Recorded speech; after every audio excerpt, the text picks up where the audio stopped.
slower than that, depending on what the cellist gives us. Okay, so be ready for whatever happens there. We are late for church. This is where they actually put you. Okay, but it's the great acoustics. I mean, here is the best audio that you can actually find. See the pipes? Between the fourth beat All around. and There's 4,500 pipes all around the sanctuary. Okay, we have Messiah here on late January, and those pipes were there and they were amazing. 3, 4, So 1, the church. big sound. Okay, so the church is 92 years old this year. We opened our doors in 1930. The construction was from 1927 to 1930, and in 1928 there actually was a fire here, and we had to rebuild. So the church, the church is an interdenominational church, meaning all denominations are welcome. Everybody from all walks of life, cultural background, religious affiliation, everybody's welcome. Okay, that's been the formula since we opened in 1930. John D. Rockefeller Jr. and Harry Emerson Fosdick, our first senior minister. Our first senior minister, Dr. Fosdick, had an idea of a big church up on a hill to serve as the beacon of hope for the impoverished. He was the pastor then of a very rich white Baptist church, the Park Avenue Baptist Church, and he felt that he was not making enough grounds, he was not making enough difference to the impoverished. So John D. Rockefeller Jr. and Fosdick got together, and in 1925, they named 20 men, mostly architects and builders, to go around Europe and find the model for the church. And this church, neo-gothic cathedral,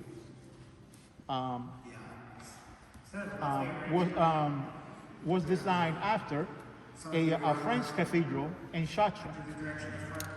Okay.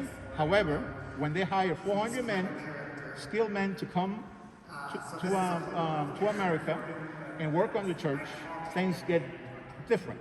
And 70 architects of the best money could buy, very forward thinkers, because the church was built just like any skyscraper that you see now in New York City.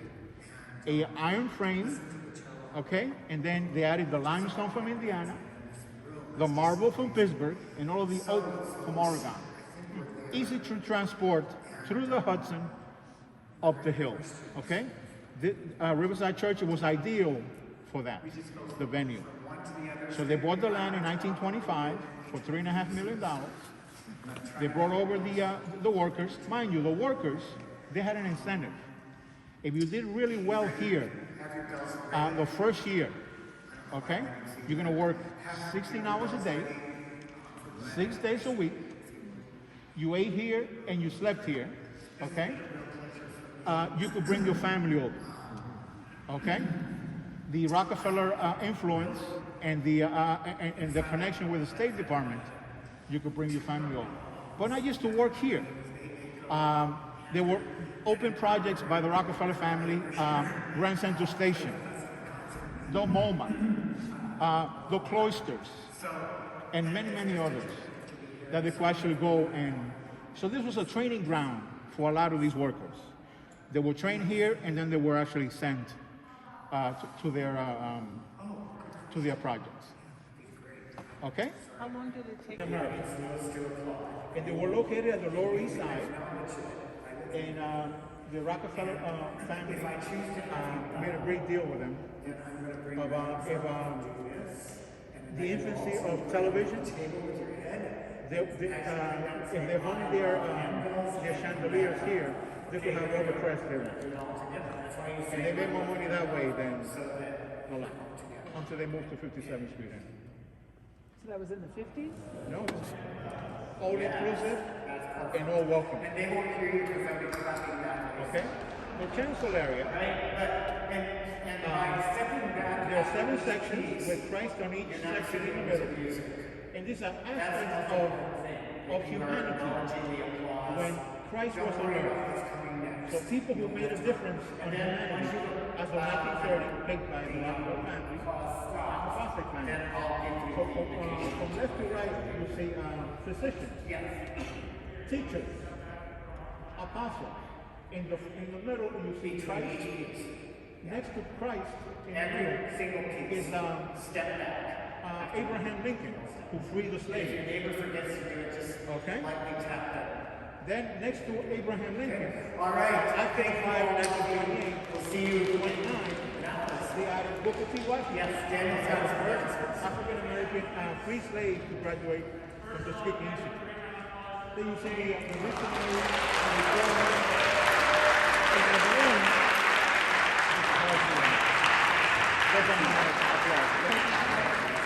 at the end is Christ and the lover of beauty. So there you can see Johann Sebastian Bach, Michelangelo, Christ in the middle, and Leonardo da Vinci included there. Those were their choices. Beethoven and a lot of others didn't make the cut. You'll see 2 things. Okay? Right up there is the parables of the Bible. In order to be a cathedral, you need to have the parables of the Bible and also the 10 Commandments. Okay? This is the second balcony. However, in the front is the 490 door, which is our front door, and the 10 Commandments and the parables have to be on your front door. That's a requirement. Okay? Here was the CEO of Ma Bell. It was with Verizon and AT&T. He sat here. The Hudson sat down at the end. On this side, J.P. Morgan. All Baptists who gave 10% of the annual salary to the church. So needless to say that in 1930, we were a rich man's church. Okay? The New York Times coined it on a Sunday morning, the Rockefeller skyscraper church, where all the rich hang out. Okay? So from 1930 to 1968,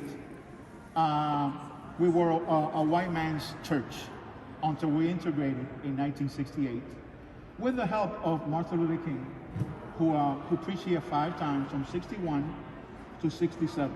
In 67, right there where right in the middle of the chancel where those young men there dressed in black are, he delivered a very poignant speech. Beyond Vietnam, a time to start the silence. And in that speech, he uttered that our boys in Vietnam were being killed senselessly, and then they should come back home.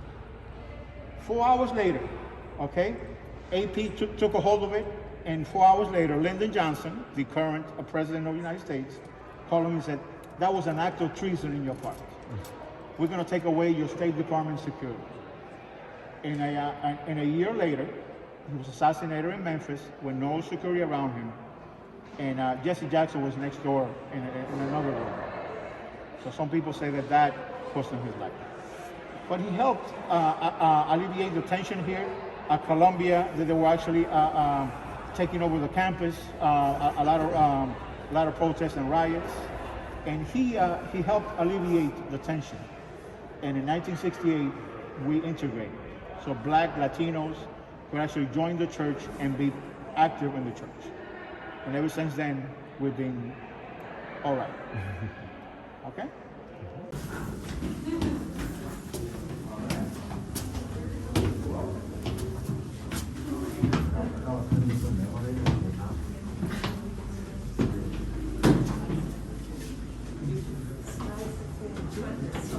Thank you. A lot of weight.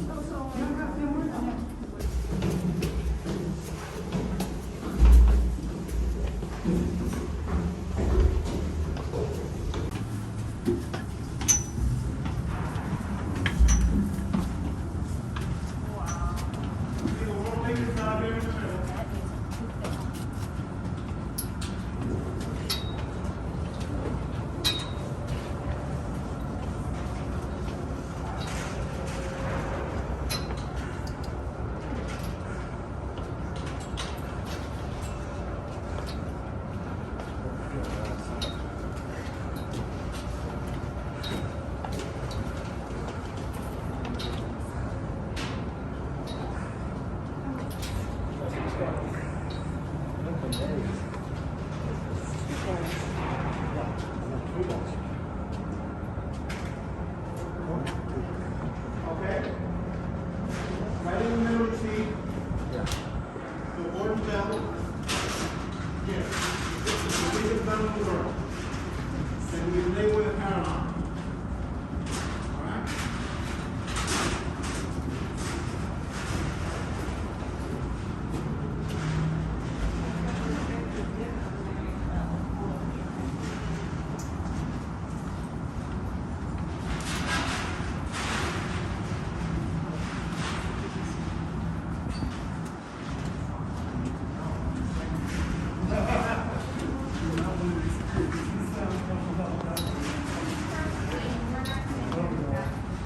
We're gonna hear it.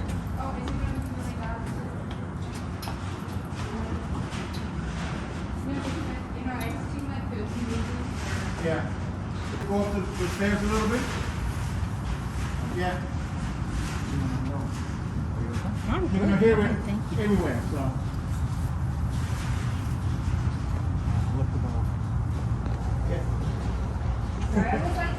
Yeah. Okay. So at 3 o'clock you'll start from 3 to 3:30. Yeah. Uh-huh.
Yeah, oh, and you see like the distinctive things at the corner of the park too. Oh yeah, there's the towers. Yeah, And that new building. I see one of them.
So you can see north.